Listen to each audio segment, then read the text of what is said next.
Kita dengarkan pada beliau Tafadhol. Bismillahirrahmanirrahim. Assalamualaikum warahmatullahi wabarakatuh. Alhamdulillahi rabbil alamin. Wa bihi nasta'inu ala umurid dunya waddin. Wassalatu wassalamu ala ashrafil anbiya'i wal mursalin, nabiyina wa safi'ina wa maulana Muhammadin wa ala alihi wa sahbihi ajma'in. Amma ba'du, qala Allah ta'ala fil kitabihil karim wa huwa asdaqul qailin. A'udzu billahi minasy syaithanir rajim. Bismillahirrahmanirrahim.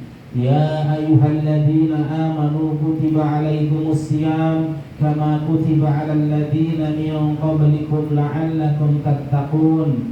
Wa qala Rasulullah sallallahu alaihi wasallam, man shoma ramadhana imanan wa ihtisaban ghufira lahu ma taqaddama min dhanbi. Shadaqallahul azim wa shadaqa rasuluhun nabiyul habibul karim.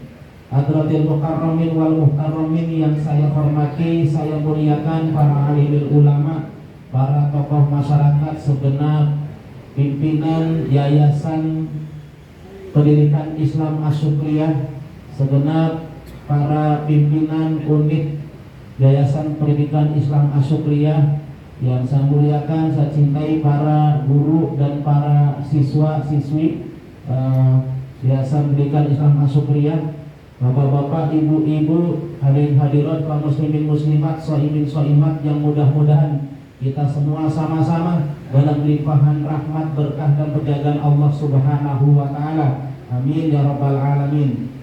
Bapak, ibu-ibu, hadirin hadirat jamaah i'tikaf rahimakumullah.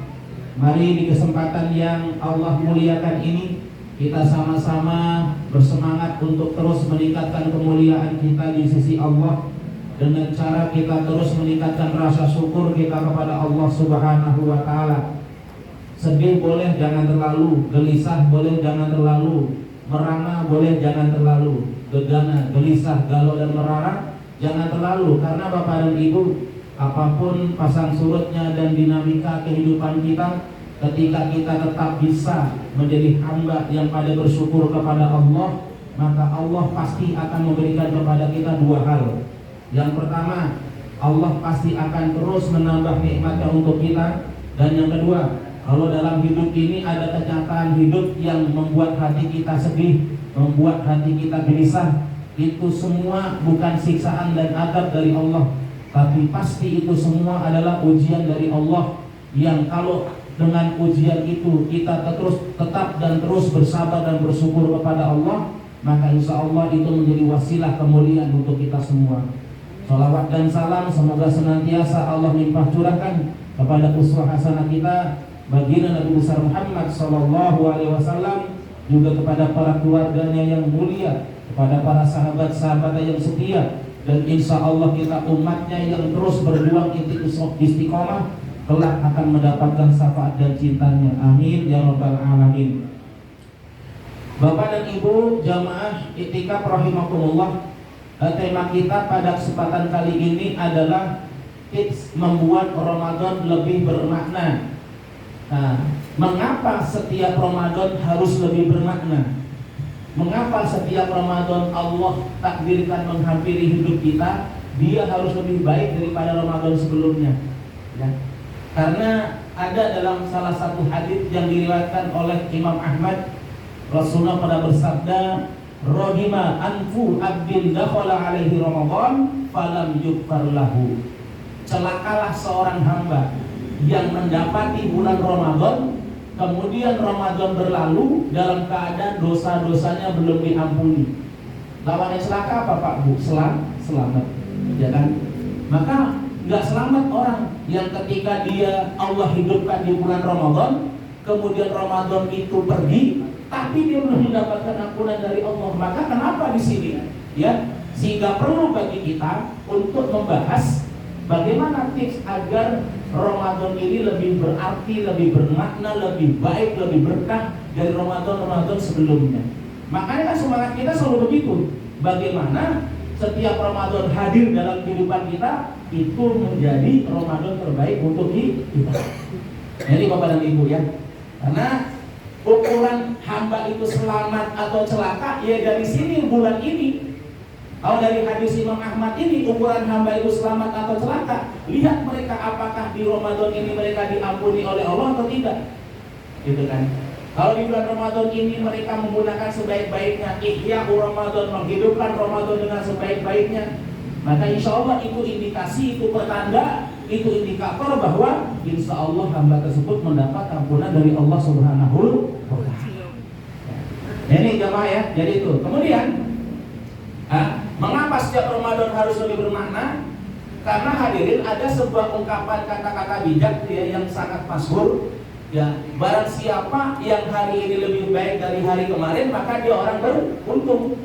Barang siapa yang hari ini sama dengan hari kemarin, dia orang yang merugi. Dan barang siapa yang hari ini lebih buruk dari hari kemarin, dia orang yang celaka. Ini hari.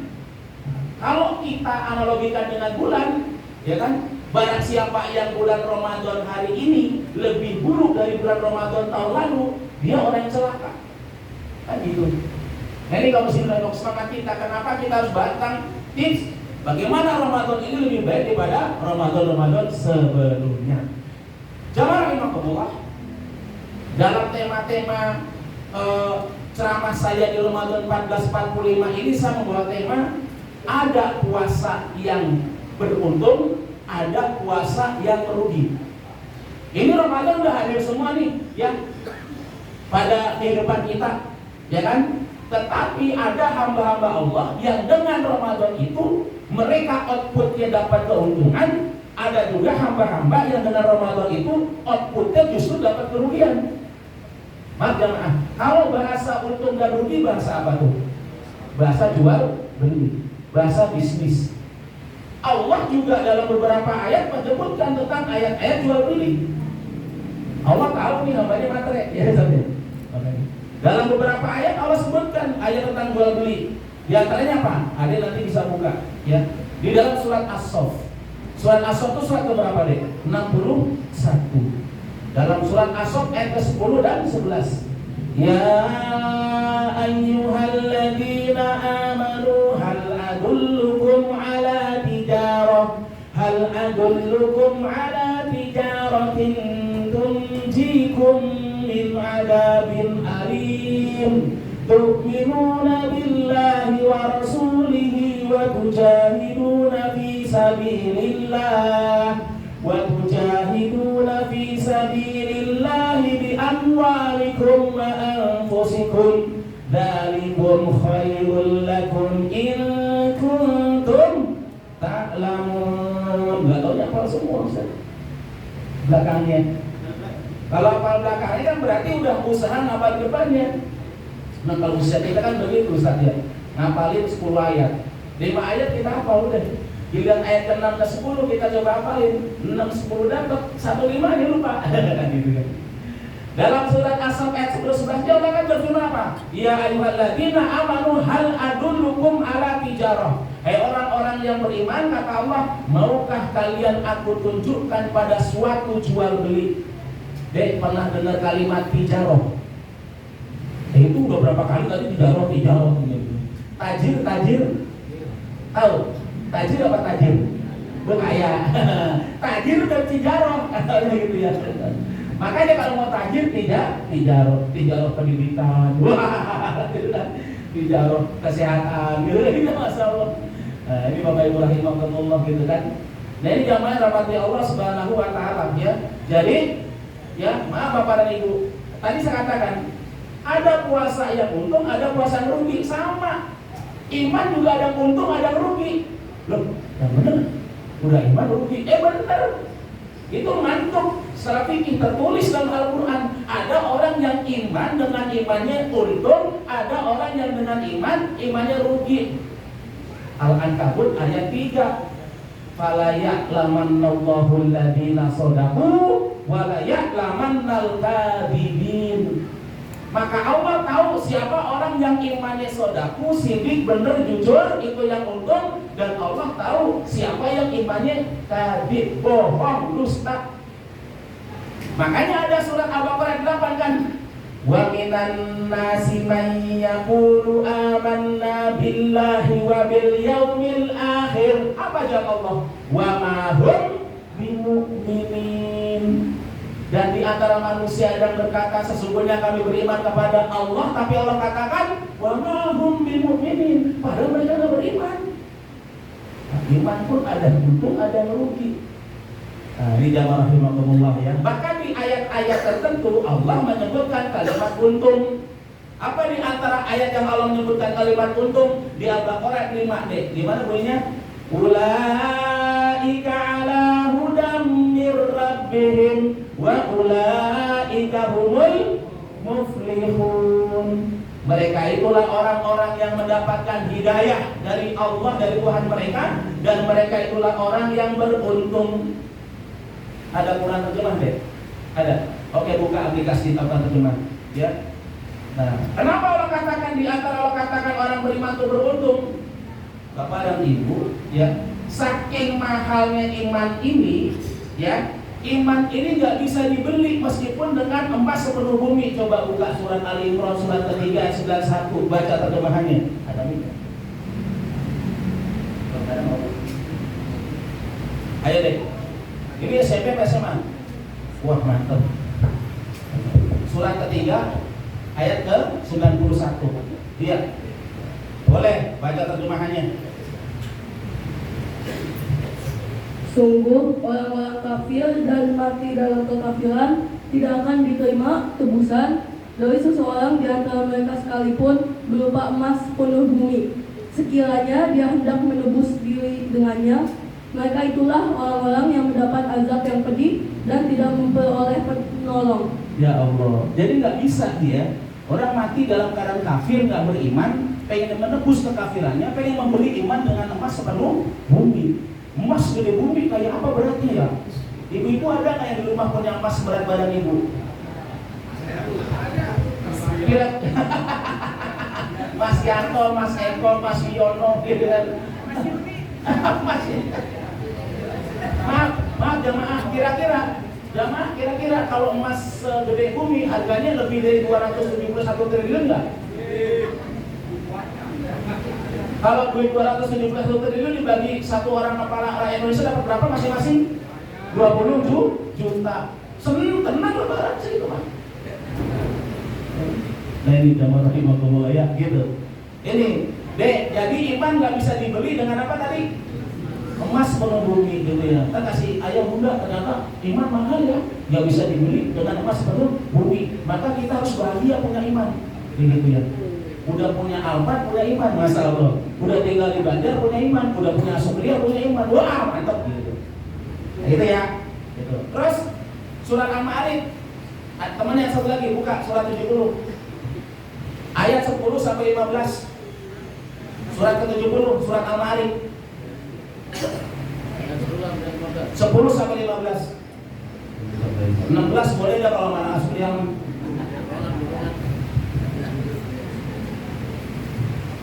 Nah, baca artinya deh, yang keras.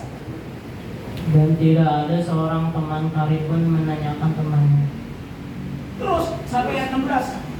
Sedang mereka saling melihat pada hari itu, orang yang berdosa ingin sekiranya dia dapat menembus dirinya dari azab dengan anak-anaknya, dan istri dan saudaranya, dan keluarga yang melindunginya di dunia, dan orang-orang di bumi seluruhnya. Kemudian mengharapkan suatu tebusan itu dapat menyelamatkannya.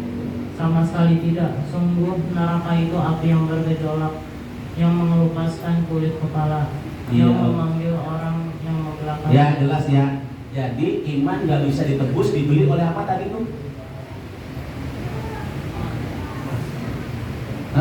Iman gak bisa ditebus meskipun dengan pasangan, suami istri, anak-anak, keluarga, semuanya, bahkan manusia yang ada di seluruh muka bumi. Jadi iman mahal gak?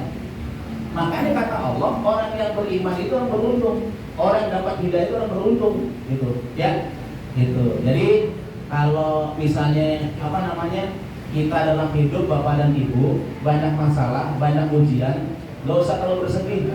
Orang kita punya harta paling mahal, betul nggak? Kayak gitu ya. Baik, sekarang ayat yang rugi dalam surat Al-Munafiqun, ya kan? Ya ayyuhalladzina amanu la tulhikum amwalukum wala auladukum an dzikrillah wa may yaf'al dzalika faulaika humul khasirun. Ya, jamaah, apa kata Allah? Hai orang-orang yang beriman, janganlah harta-hartamu, jabatanmu, pangkatmu, asetmu, ya anak-anakmu, cucu-cucumu, keturunanmu melalaikan kamu dari Allah Subhanahu wa ta'ala. Kalau harta kamu, kalau keluargamu, ya itu melalaikan kamu dari Allah, maka kalian termasuk orang yang merugi. Makanya jamaah, saya sering sampaikan, kenapa yang banyak makmurin masjid kebanyakan para senior, yang junior juga banyak. Ya, ada yang mau bilang tua. Bilang tua ntar kayaknya nggak tua aja gitu ya. Kenapa? Kebanyakan yang makmurin masjid adalah orang-orang yang senior, orang-orang yang sudah sepuh. Karena itu bentuk penjagaan Allah Subhanahu wa ta'ala kepada mereka. Loh, dulu dia punya apa? Dulu dia apa? Kan begitu. Wallahu akhrajakum min butuni ummahatikum la ta'lamuna syai'a wa ja'ala lakum sam'a wal absara wal afidah la'allakum tashkurun. Dan Allah lah yang telah mengeluarkan kamu dari perut ibumu dalam keadaan tidak tahu apa-apa. Waktu kita lahir boro-boro punya rumah, tahu rumah aja enggak. Waktu kita lahir boro-boro punya mobil, tahu mobil aja enggak. Waktu kita lahir boro-boro punya gadget, tahu gadget aja enggak. Waktu kita lahir boro-boro pakai baju, tahu baju aja enggak tahu apa-apa. Ya kan? Gitu. Makanya jamaah rahimakumullah, kita bersyukur. Makanya kita nggak mau dilalaikan. Dulu nggak tahu apa-apa, nggak punya apa-apa. Hari ini pasangan punya, kerjaan punya, ya kan, komunitas soleh punya, komunitas dakwah punya. Ayo, ya kan? Semoga dari Allah. Maka kita tidak mau dilalaikan oleh Allah Subhanahu wa ta'ala. Nah, itu untung dan rugi. Jadi jamaah. Nah, puasa yang rugi itu puasa yang gimana? Puasa yang rugi itu dalam hadis At-Tabrani yang oleh Al-Albani dikatakan sahih di ghairi. Sahih dilihat dari dalil-dalil yang lainnya. Dalam hadis itu Rasul bersabda, ini juga hadis ini masyhur, rubba shaimin hadduhu min siyamihi al-ju' wal atas. Berapa banyak orang yang puasa namun tidak dapat apa-apa dari puasanya kecuali lapar dan haus. Maaf, jamaah, perhatiin. Definisi Ramadan itu dalam beberapa hadis disebutkan, ya kan? Ramadan itu keistimewaannya banyak. Pintu surga dibuka, pintu neraka ditutup. Kalau kata ulama, Ramadan penuh rahmat, penuh maghfirah, penuh hukum minanar, ada pelipat gandaan pahala, Lailatul Qadar. Enggak dapat. Sama-sama bangun malam, sama-sama harus sahur, sama-sama lapar, sama-sama lemes. Tapi yang didapat cuma lapar dan haus kok. Rahmat enggak dapat, maghfirah enggak dapat, hukum minanar enggak dapat, berkah enggak dapat. Coba bayangin. Rugi, ya kan?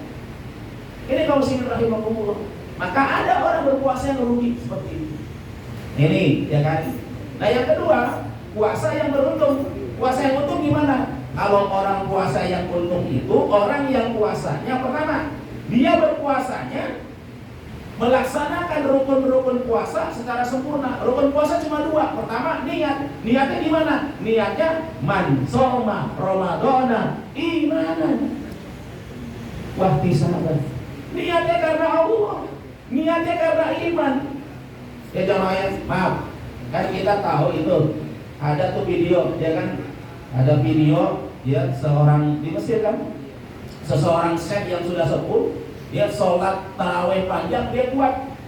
Sementara yang anak muda gak kuat. Apa kata saya itu? Karena aku sholat dengan iman, ya kan? Kita pun dengan iman belum tentu kuat. Gitu kan? Jadi jamaah ya, orang yang puasanya itu akan untung adalah orang yang puasanya niatnya karena Allah, karena iman. Gitu, ya. Inna amalu bin niat. Ketika niat kita karena Allah, karena iman, insya Allah itu beruntung. Yang kedua, orang yang puasanya untuk itu melaksanakan rukun yang kedua itu apa? Imsak. Imsak itu apa? Menahan. Maka dalam hadis Ibnu Majah dan Al-Hakim disebutkan, ya, yang namanya puasa yang sungguh-sungguh itu bukan hanya menahan dari makan dan minum, tapi juga menahan dari laghu dan rofat. Apa rofat? Rofat itu kata-kata yang jorok. Laghu itu apa? Kata-kata yang tidak ada gunanya. Jadi Bapak dan Ibu, orang yang puasanya outputnya untung adalah orang yang jangankan ngomongin orang, jangankan dia gosip, jangankan gibah namimah, ngomong yang gak ada manfaatnya aja enggak, dijaga betul. Makanya orang yang puasanya outputnya untung itu apa aktivitasnya? Pertama, tilawah. Yang kedua, zikir. Yang ketiga, bekerja. Yang keempat, itu. Ya, nggak ada lagi. Ngomong yang nggak manfaat enggak. Ini jangan Ramadan juga plus aja omongan. Si kemarin gimana? Wow, akhirnya ngomongin yang lain. DKM juga nih gimana DKM ini? Kok panitia zakat begini? Ini DKM sekurang sih. Ngomongin akhirnya begitu. Nah ini kaum muslimin rahimahumullah ya. Gitu. Jadi orang yang puasanya untung itu orang yang puasanya melakukannya dengan rukun-rukun yang sempurna. Yang kedua, orang yang puasanya untung itu adalah orang yang bukan hanya melaksanakan ibadah puasa di siang hari toh, tapi juga melaksanakan amalan sunnah lainnya. Sunnah yang paling utama di Ramadan apa? Makanya hadisnya bukan cuma mansoma Ustaz. Ada lagi Man qama Ramadhana imanan wa ihtisaban ghufira lahu ma taqaddama min dhanbi. Barang siapa menghidupkan malam-malam bulan Ramadan, mendirikan malam-malam bulan Ramadan, maka Allah ampuni dosa yang telah lalu. Maaf jemaah. Menghidupkan malam Ramadan terutama apa? Salat tarawih. Menghidupkan. Bu, Ibu, biasanya masjid kalau habis Isya di luar Ramadan, listriknya mati enggak? Mati. Ya kan? Di luar Ramadan listrik mati nggak masjid? Mati, sepi. Nah di bulan Ramadan hidup nggak listriknya? Hidup, terawih, menghidupkan Ramadan. Begitu. Nah ini jamaah rahimakumullah ya. Nah sekarang alhamdulillah Pak, Bu, terawih itu yang jumlah udah nggak ada masalah. Ada yang 11, ada yang 23, ada yang 36, ada nggak pakai jumlah tapi banyak. Yang masalah cuma rukunnya terpenuhi apa enggak gitu kan.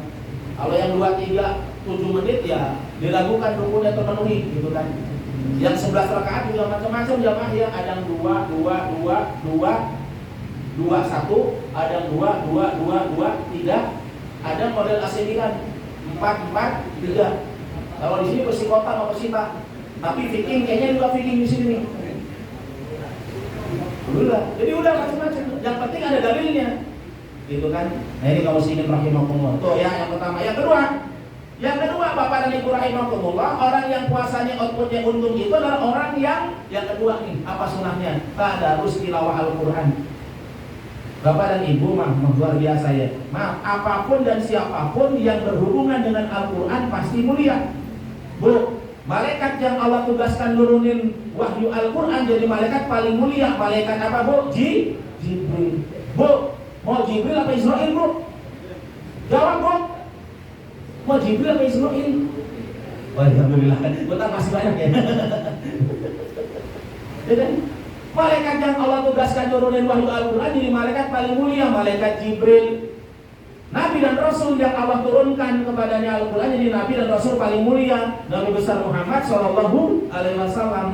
Malam yang di malamnya diturunkan permulaan Al-Qur'an jadi malam paling mulia, malam Lailatul Qadar. Negeri yang diturunkan kepadanya jadi tempat turun Al-Qur'an jadi negeri paling mulia, Mekah dan Madinah. Semua orang pengen ke sono. Maka manusia-manusia yang menerima Al-Qur'an pasti Allah muliakan. Keluarga-keluarga yang menerima Al-Qur'an pasti Allah muliakan. Lembaga-lembaga yang mau menerima dan memperjuangkan Al-Qur'an pasti Allah muliakan. Bangsa-bangsa yang mau menerima Al-Qur'an pasti Allah muliakan. Ini gambaran hukum. Sampai Rasul pernah bersabda di hadapan para sahabat, Inna lillahi ahlina minan nas. Sesungguhnya Allah memiliki keluarga di antara manusia. Keluarga dekat apa enggak kalau keluarga? Keluarga itu siapa aja?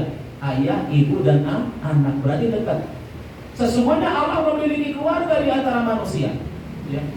Bapak dan Ibu, kalau Allah menisbatkan asma'nya kepada makhluknya, itu demi Allah ini memuliakan makhluk tersebut. Contoh, Dalam hadis qudsi Allah sebutkan masjid sebagai Baitullah, rumahnya Allah. Bukan berarti Allah tinggal di masjid itu, tapi demi Allah memuliakan masjid-masjid yang dibangun karena Allah, yang dibangun karena takwa kepada Allah. Sama. Ketika Rasul bersabda, sesungguhnya Allah memiliki keluarga di antara manusia. Loh, sahabat bertanya, ya Rasulullah, manhum?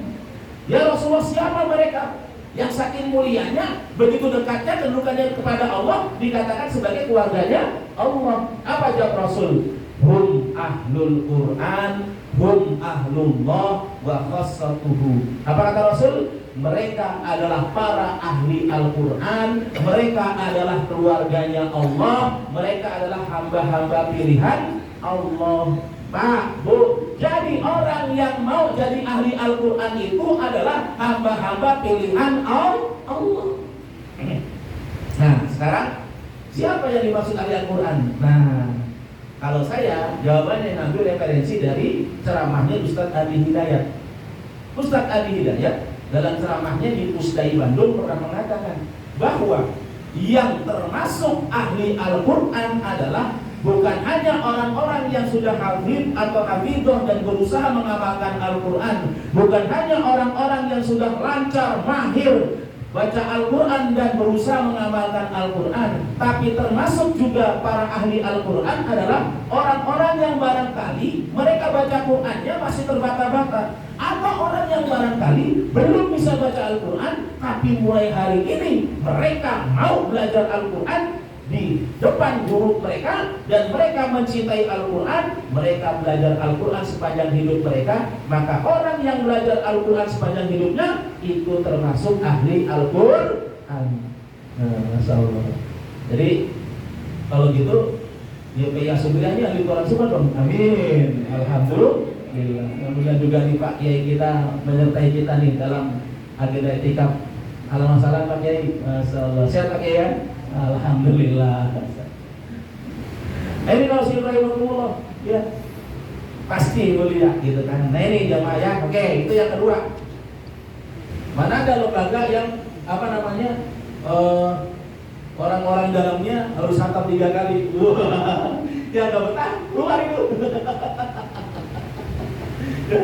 Yang gak betah hantam sekali aja udah kuat-kuatan. Nah ini kaum muslimin ya, itu yang kedua. Yang pertama kan tarawih ya Ustaz. Yang kedua tadarus. Yang ketiga it'am atau sedekah bulan Ramadan. Ya kan? Sedekah terutama ngasih makan orang berbuka puasa. Itu ngasih buka puasa udah kemarin sebelum libur udah tebar takjil udah. Tebar orang buka buat ngasih orang makan buka puasa. Udah ya? Apa gurunya doang, muridnya diajak? Muridnya diminta duitnya. Ya. Nah itu kalau ngasih makan orang berbuka puasa, Bu, Ibu kalau lagi halangan puasa enggak? Enggak, tapi pengen tetap dapat pahala puasa. Ini kasih makan orang berbuka puasa. Gitu kan Ustaz?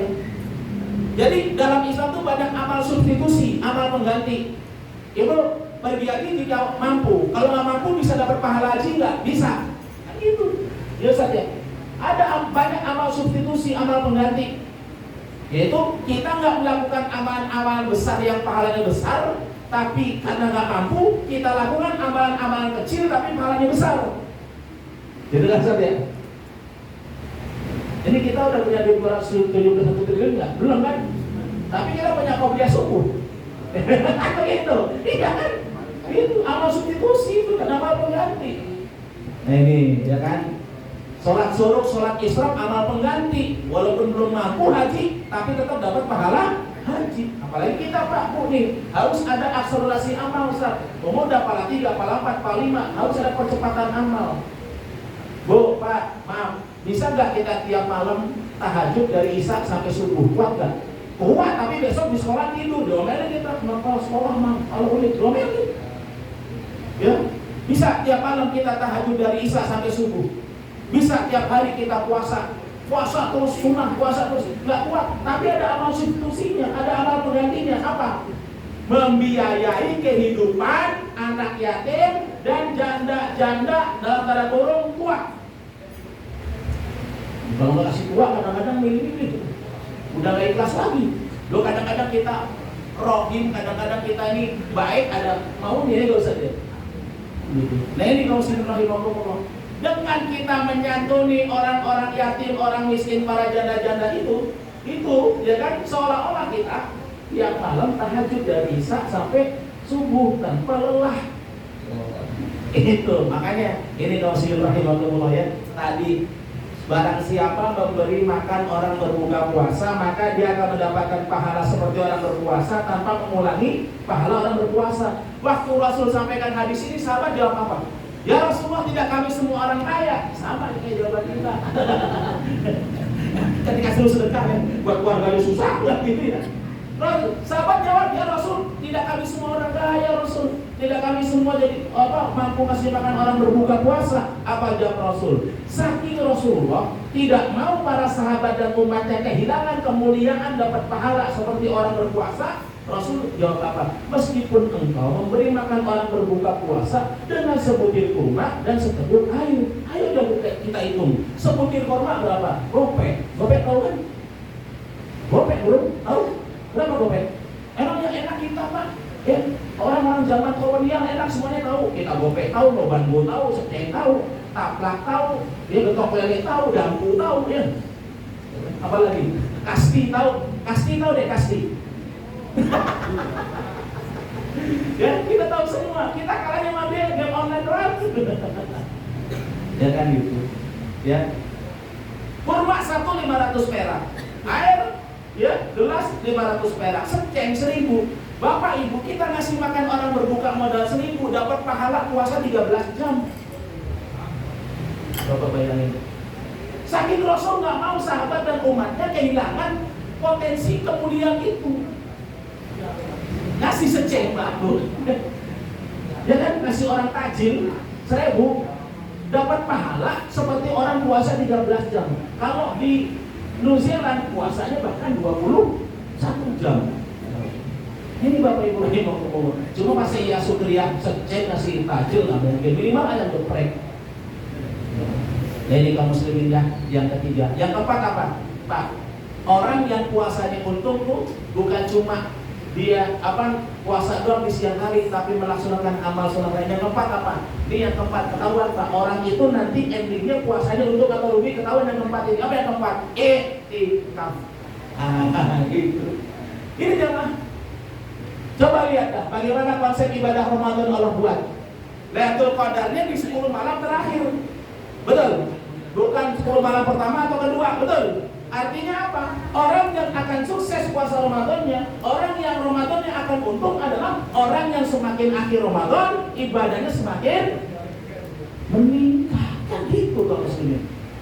Jadi apa Ustaz? Betul kata ente. Bukan sekedar Ramadan lagi. Bukan sekedar kita cuma gugurin kewajiban-kewajiban aja. Tapi apakah lebih meningkat atau tidak? Apakah lebih baik atau tidak? Ini kaum muslimin yang keempat ya. Yang kelima apa? Yang kelima jangan lupa zakat. Ya, terus apa lagi?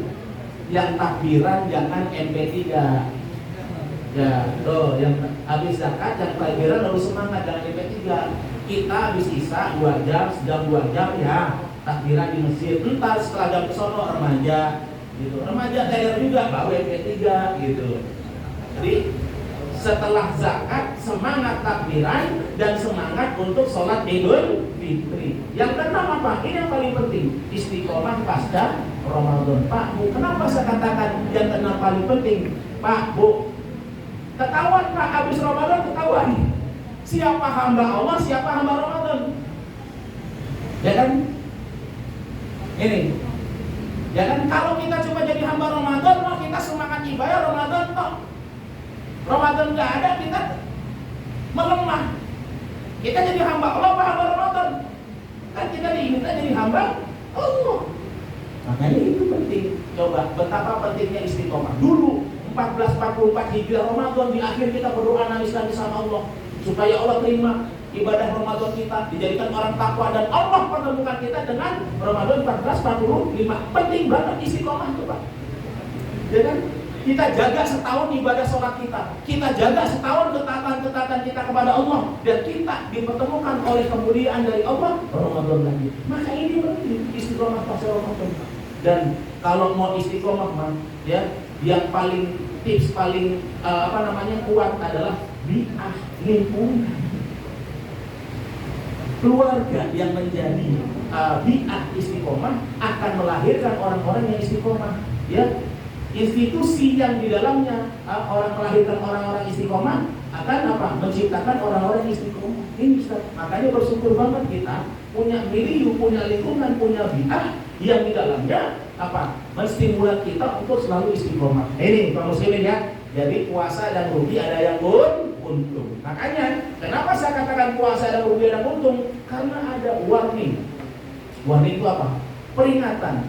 Qatadah rahimahullah mengatakan, man lam yughfar lahu fi Ramadan falan yughfar lahu fi ma siwahu. Siapa saja yang tidak diampuni di bulan Ramadan, maka sungguh di hari lain di luar Ramadan ia pun akan sulit diampuni. Lataif Ma'arif halaman 371. Kitabnya kayak apa saya belum tahu. Tapi banyak baca Ustaz. Itu kan. Ini kaum muslimin rahimahullah ya. Gitu Pak. Kalau di Ramadan aja susah dapat ampunan dari Allah. Setan dibelenggu malah maksiat. Setan diikat malah dia kelakuannya kayak setan dong. Dia kata, setan diikat aja kelakuannya kayak setan. Berarti setannya minal jinnati wan nas gitu. Nah ini kaum muslimin ya.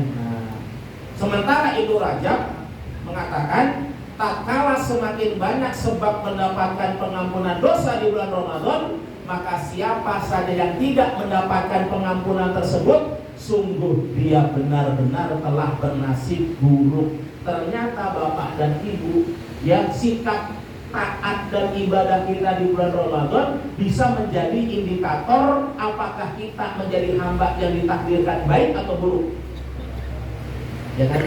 Ini berdasarkan pernyataan Ibnu Rajab rahimahullah. Ya kan? Tatkala semakin banyak sebab mendapatkan pengampunan dosa di bulan Ramadan, maka siapa saja yang tidak mendapatkan pengampunan, sungguh dia benar-benar telah bernasib buruk. Nah, karenanya Bapak dan Ibu rahimahullah, ya kan? Bagaimana supaya Ramadan kita lebih bermakna? Maaf Bapak dan Ibu ya, Ramadan nggak usah ditungguin, asal memang ajal kita belum datang. Datang tuh Ramadan datang. Cuma masalahnya dengan Ramadan itu kita termasuk kelompok yang rugi atau untung. Begitu saja. Ya kan? Kalau tadi Pak Bu, ya, iman aja ada untung ada yang rugi. Sholat juga ada untung ada yang rugi. Ya kan dia? Menurut saya. Sholat ada untung, sholat yang rugi apa? Surat Al-Maun. Ya kan? Fawailul lil musallin alladzina hum an sholatihim sahun alladzina hum yura'un. Sholat yang karakternya dua, lalai, lupa sama Allah dan riya. Itu yang rugi. Ada sholat yang untung, qad aflahal mu'minun alladzina hum fi sholatihim. Jangan sahun, sahun lagi, gitu. Nah iya. Makanya Bapak Ibu, ini saya ada menarik sedikit sampaikan yang sholatmu. Qad aflaha, ya kan? Aflaha kalimatnya. Aflaha itu apa? Nah ini Bapak dan Ibu, ada orang yang hidupnya sukses dan bahagia. Ada orang yang hidupnya sukses tapi tidak bahagia. Ada orang yang hidupnya bahagia tapi nggak sukses. Sementara ya, ada orang yang hidupnya sukses juga bahagia juga. Ibu mau sukses doang nggak bahagia, atau bahagia doang tapi nggak sukses, atau mau sukses dan bahagia dua-duanya? Wah, Masya Allah, udah duluan Ibu Pak jawabannya. Nah, Bapak dan Ibu, sukses itu paus, Fauzi, Fauzan, Faizin, Faizun. Nah itu sukses. Orang yang sukses tapi nggak bahagia siapa? Orang yang punya jabatan, hartanya banyak, nggak boleh makan daging, nggak boleh makan kacang, nggak boleh makan santan. Sukses Pak, tapi nggak bahagia Pak. Sukses tapi nggak bahagia. Nah, ada orang bahagia tapi nggak sukses. Saya pernah waktu itu habis isi mandi salin perkantoran jam 1:30 siang, tukang beca tidur di atas becanya, orang kelekar. Kita di jalan ya, jam 1 jam 2 siang tidur di beca, ngorok. Kira-kira tantang begitu bisa nggak? Nggak bisa kita. Itu bahagia banget tentang beca. Tapi sukses nggak? Enggak kan begitu. Kalau sukses tadi ya, paus. Apa namanya? Iya, paus. Sementara kalau bahagia apa? Farihin, farhana. Itu bahagia. Nah kalau sukses dan bahagia apa? Anda pernah ngisi itu, sukses dan bahagia apa dari Pak Bu? Dia jawabnya apa? Fauzi dan farhana. Itu mah dalam pernikahan. Nah, kalau sukses dan bahagia itu Bapak Ibu falah. Ini saya dapat dari Ustaz Hidayat juga. Sukses dan bahagia itu falah.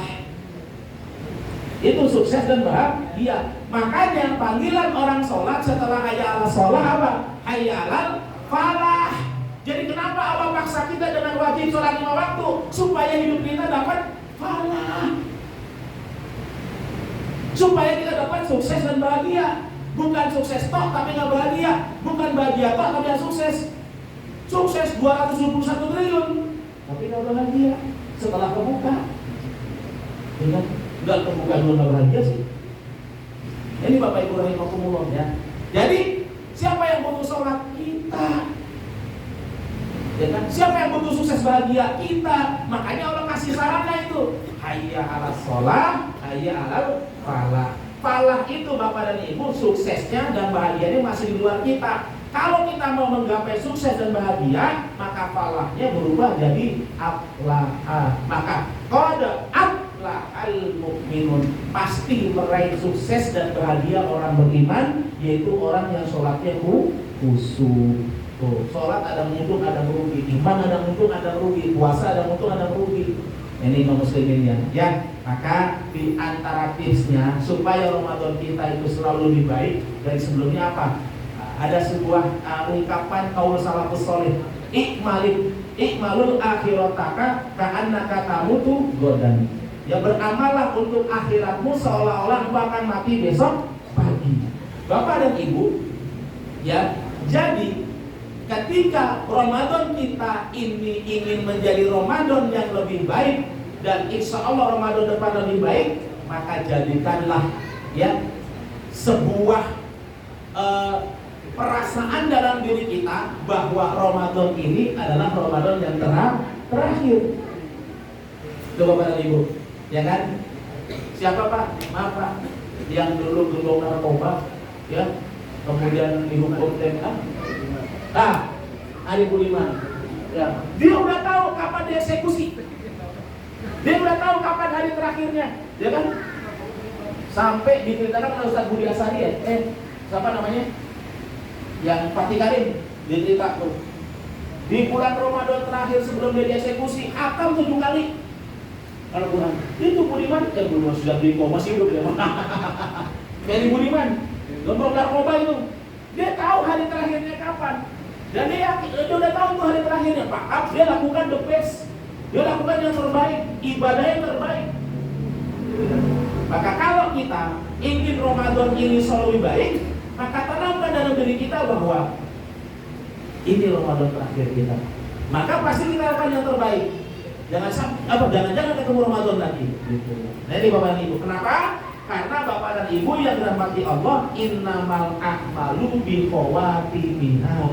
Amal yang sangat menentukan itu adalah pada akhirnya. Ya. Amal yang sangat menentukan itu pada akhirnya, ya. Di sini Bapak dan Ibu ya. Ini di dalam hadis Bukhari nomor 6607. Inilah yang membuat kita bagaimana supaya punya semangat terus supaya Ramadan ini menjadi yang terbaik. Maka jadikan Ramadan ini sebagai seolah-olah Ramadan terakhir bagi kita. Nah, ada dalam hadis Rasulullah SAW dari Sahal bin Sa'ad As-Sa'idi berkata bahwa Nabi SAW pernah melihat ada yang membunuh orang-orang musyrik dan ia merupakan salah seorang prajurit muslimin yang gagah berani. Namun anehnya Rasul malah bersabda, siapa yang ingin melihat seorang penduduk neraka, silakan lihat orang ini. Kemudian seseorang menguntitnya Dan terus ia kultit hingga prajurit tadi terluka dan ia sendiri ingin segera mati, tak kuat menahan sakit. Lalu ia mengambil pedangnya dan ia letakkan ujungnya di dadanya, lantas ia hujamkan hingga menembus antara kedua lengannya. Selanjutnya Nabi SAW bersabda, sungguh ada seorang hamba yang menurut pandangan orang banyak mengamalkan amalan penghuni surga, namun berakhir menjadi penghuni neraka. Sebaliknya ada seorang hamba yang menurut pandangan orang melakukan amalan-amalan penduduk neraka, namun berakhir dengan menjadi penghuni surga. Innamal a'malu biqawatimiha. Sesungguhnya amalan itu yang dilihat pada akhirnya. Nah, kalau Ramadan ini adalah Ramadan terakhir bagi kita, maka yang paling menentukan amal kita adalah pada akhirnya. Sama Ramadan ini. Kemarin misalnya di awal-awal Ramadan masih lemes baca Quran, ya, maka di akhir-akhir Ramadan ini diperbaiki, ya, lebih semangat lagi baca Al-Quran. Di awal-awal Ramadan Bapak Ibu kita masih banyak urusan, ya, barangkali ibadah-ibadah masih banyak ketinggalan. Di akhir Ramadan ini kesempatan kita buat meningkatkan, karena innamal a'malu biqawatimiha. Jadi tipsnya itu aja Ustaz, sederhana. Jadikan setiap Ramadan yang hadir dalam kehidupan kita itu seolah-olah Ramadan terakhir bagi kita. Ini barangkali Bapak dan Ibu yang dirahmati Allah, mudah-mudahan ada manfaatnya buat kita semua. Jadi Bapak Ibu jawab jujur, puasa kita mau untung atau rugi? Nah, salah satu tandanya yang untung juz asrul awakhir ngapain? Itikaf. Mudah-mudahan Allah jadikan semua kita hamba-hamba Allah yang beruntung di dunia dan di akhirat. Amin ya rabbal alamin. Wallahu a'lam bishawab. Wassalamualaikum warahmatullahi wabarakatuh. Waalaikumsalam. Ya Allah, kepada Ustaz Yono yang telah memberi materi malam ini kepada kita. Ya, alhamdulillah tadi sudah dijelaskan bagaimana ya puasa kita supaya beruntung, ya. Menjelaskan mana puasa kita bangkrut nih, misalnya bangkrut atau rugi, kita rugi. Nah, mungkin dari jamaah ya ingin bertanya, ya ada hal yang perlu ditanyakan atau apa secara pribadi, ya punya ada masalah dengan saumnya atau bulan Ramadan ini, ya. Baik, kita akan ya sesi ketiga itu tanya jawab, ya. Pada jamaah yang ingin bertanya kita buka satu. Ya, alhamdulillah. Ini siap catat nih panitia nih. Ini yang kedua kali ya. Ya pada satu.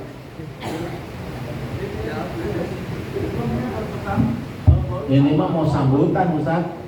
Mau sambutan. Jadi Pak Siono, gitu. Kadang-kala kita beribadah saja. Persen ini bulan suci Ramadan. Jadi kadang ada galau juga nih. Diterima nggak sih ibadah kita? Ya mungkin Ustaz bisa sedikit menggambarkan kira-kira bagaimana sih apa mungkin ciri-cirinya ibadah kita itu selama di bulan Ramadan ini mungkin diterima, mungkin seperti itu. Kita tanya kita Assalamualaikum warahmatullahi wabarakatuh. Waalaikumsalam warahmatullahi wabarakatuh. Bapak dan Ibu mau tahu nggak tandanya, ciri-cirinya ibadah kita diterima sama Allah? Tanda-tandanya pertanyaan Ustaz Iwan tadi itu. Karena kita nggak termasuk orang yang tertipu dengan amal kita. Ya, ada orang yang merasa aman dengan amalnya. Ada orang yang merasa aman dengan ibadahnya, merasa cukup dengan ibadahnya, ya kan? Merasa bahwa ibadahnya sudah aman mengantarkan mereka ke surga. Justru ketika kita ingin jadi hamba-hamba Allah yang selamat adalah yang selalu menggabungkan dua perasaan, yaitu khauf dan roja. Ustaz Afan, kalau memang perasaan bimbang seperti itu ada, berarti memang kita dapat operasi setan. Karena setan itu mau melakukan operasi apa? Yuwaswisu fi sudurin nas, gitu kan. Nah, makanya untuk memastikan atau untuk meyakinkan diri kita dalam sebuah amal itu akan Allah terima, pertama apa? masuk sihatun niatnya benar, niatnya karena Allah Subhanahu wa Ta'ala. Pertama itu, ya kan? Yang kedua apa? Yang kedua kaifiyah, cara-caranya, yaitu ittiba'ur Rasul sallallahu alaihi wasallam. Ikut Rasul banyak, ya kan? Kayak misalnya kan kita ambil tuh dalam perbandingan mazhab, ya kan? Bagaimana kalau misalnya baca bismillah, mau bisir apa jahar? Ada yang jahar, ada yang bisir, ya kan begitu. Kemudian baca tasbihnya, ya kan? Baca doa itidalnya, kan macam-macam, kan gitu kan. Jadi perasaan-perasaan apakah amal kita diterima oleh Allah SWT ini, ketika perasaan itu tumbuh dari sebuah ibadah yang fikihnya sudah benar, ya, yang syarat-syarat sahnya sudah benar, itu juga bagus. Kenapa? Karena kita nggak tertipu dengan amal ibadah kita. Malah kalau orang yang saya lihat itu yang 23 rakaat 7 menit, ketika ditanya kenapa anda jamaah di sini lakukan sholat tarawih 23 rakaat 7 menit, apa jawaban? Deree dawe yang sepuh. Apa katanya? Ngikutin apa kata orang tua dulu. Derek dawe yang sepuh. Persis kan? Surah Al-Baqarah 177. Ketika dikatakan pada mereka ikutilah apa yang diturunkan Allah dan Rasulnya, maka dia jawab apa? Kami tidak mengikuti kecuali apa-apa yang kami dapati dari orang tua kami, pendahulu kami. Selama ibadah yang kita lakukan, Ustaz, ya fikihnya sudah kita pahami, ya kan, kaifiyat cara-cara yang sudah kita pahami, dan kita udah baca, kita udah belajar oleh guru-guru kita, ya kan, perbandingan-perbandingan yang kita sudah belajar sama guru kita, insya Allah maka ibadah kita itu diterima oleh Allah SWT. Yang paling penting apa? Niat tadi, inna amalu bin niat, dan setan memang bermain dalam niat kita. Makanya kita harus selalu tajadidun niat, memperbaharui niat kita, gitu kan. Karena setan kan memang main di aliran darah ke hati, ke niat, ke mata, ke telinga. Makanya mujahadah kita dalam sholat apa? Ya kan? Ketika operasi setan dalam orang sholat apa? Pertama, ngingetin hal-hal yang lupa. Nah, kalau di sholat kita ingat dunia, maka jihad kita apa? Mengingatkan kembalian-kembalian kita kepada Allah supaya nggak lalai tadi. Jadi Ustaz, perasaan itu bisa tumbuhkan. Tapi harus seimbang antara khauf dan roja. Takut amal tidak diterima, tapi juga roja, berharap agar diterima oleh Allah SWT. Indikatornya apa? Fikih-fikihnya, syarat sahnya, rukunnya, semua sudah kita pahami, kita pelajari. Nah, ketika itu sudah kita lakukan, Ustaz, insya Allah itu sebuah perasaan yang produktif. Bukan ya asal-asalan, kemudian merasa aman, yaitu gugurin kewajiban. Belum tentu wajibnya juga sah, kan begitu, Ustaz? Gitu. Ya Bapak dan Ibu yang dirahmati Allah, ya. Jadi ya seperti itu, ya. Justru bagus Pak. Jadi kita merasa kurang Ustaz. Maaf ya. Perasaan itu dia ada juga sering. Apalagi tarawih kan panjang. Ya. Wah, perasaan tadi kok kamu suka kan? Akhirnya di selanjutnya perbaiki lagi perasaan perbaiki. Maka kadang-kadang apa? Kalau tarawih saya lebih senang jadi makmum. Bisa lebih fokus Ustaz. Kalau imam ya, apa ingat-ingat hafalan, nafas perut dan gendut, dia kan takut nggak nyampe. Itu nggak nyampe. Kalau fakul wakotnya pas, bagus. Tapi kalau fakul wakotnya nggak pas, susah ya. Merubah arti, dosa gitu. Makanya lebih jadi makmum bisa. Dan kan tadi ngimamin bawa imam yang muda. Gitu. Biasanya kalau imam nggak dibawa, biasanya tahun depannya dipanggil sama DKM. Ada bingung lagi gitu. Jadi gitu Ustaz, jadi itu bagus selama itu tadi ya fikihnya sudah kita pahami, ya rukun syarat sahnya itu kita sudah praktekkan, itu justru bagus. Kita nggak tertipu, nggak dulu dengan amal ibadah kita. Itu Ustaz ya, wallahu a'lamu bishawab. Mana Ustaz? Sudah jelas? Nah, baik.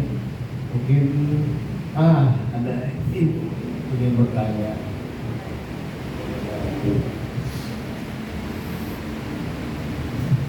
Bismillahirrahmanirrahim. Assalamualaikum warahmatullahi wabarakatuh. Waalaikumsalam warahmatullahi wabarakatuh. Pak Ustaz, saya mau tanya mengenai iman. Ya, apa orang beriman aja masih mimpi? Apakah orang yang beriman itu belum bertakwa? Itu aja pertanyaan Pak Ustaz. Terima kasih.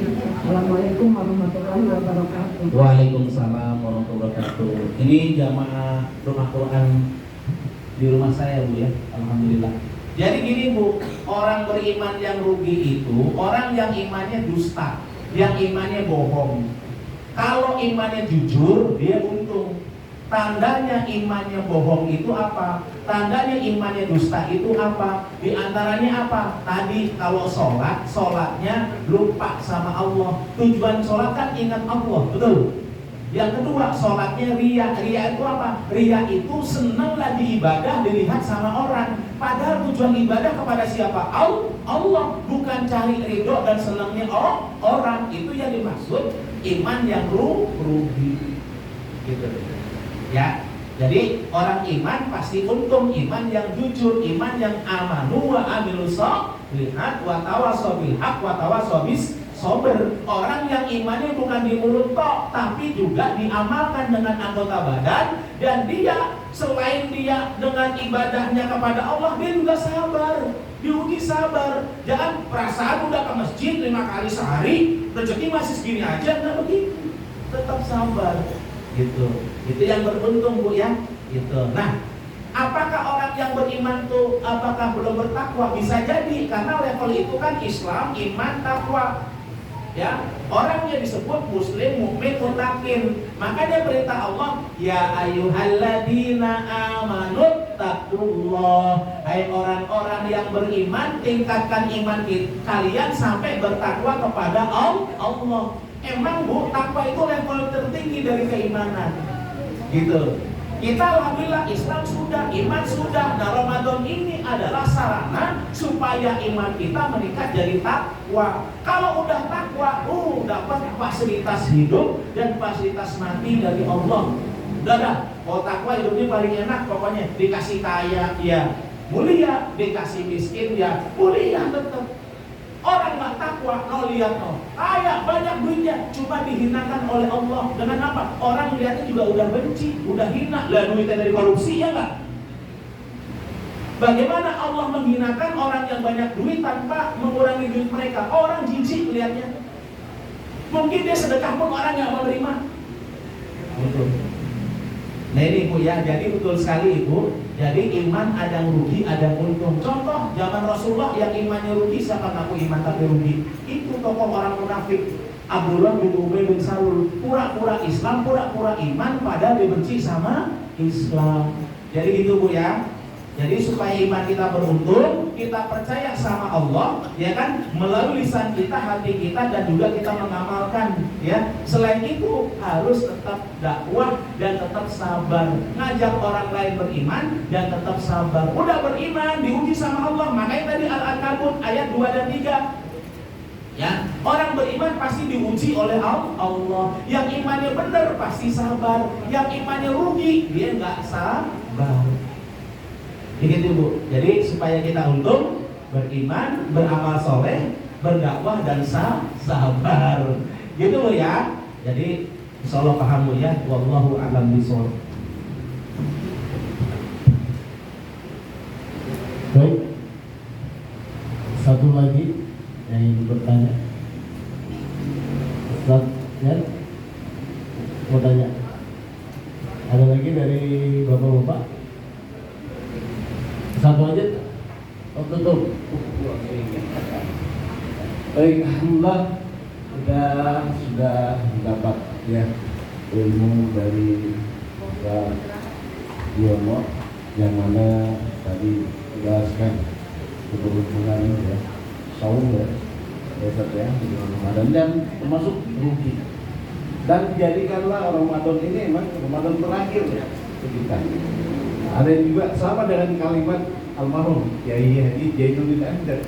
Jadikanlah sholat itu emang sholat yang terakhir gitu kita. Nah itulah nuansa ya takwaan pada Allah Subhanahu Wa Taala. Baik, kita sudahi dengan baca hamdalah sama-sama. Alhamdulillahirabbil alamin. Istighfar 3 kali. Astagfirullahaladzim, astagfirullahaladzim. Dan kita tutup dengan lagi. Subhanakallahumma wa bihamdika asyhadu an la ilaha illa anta astaghfiruka wa atubu ilaik. Assalamualaikum warahmatullahi wabarakatuh.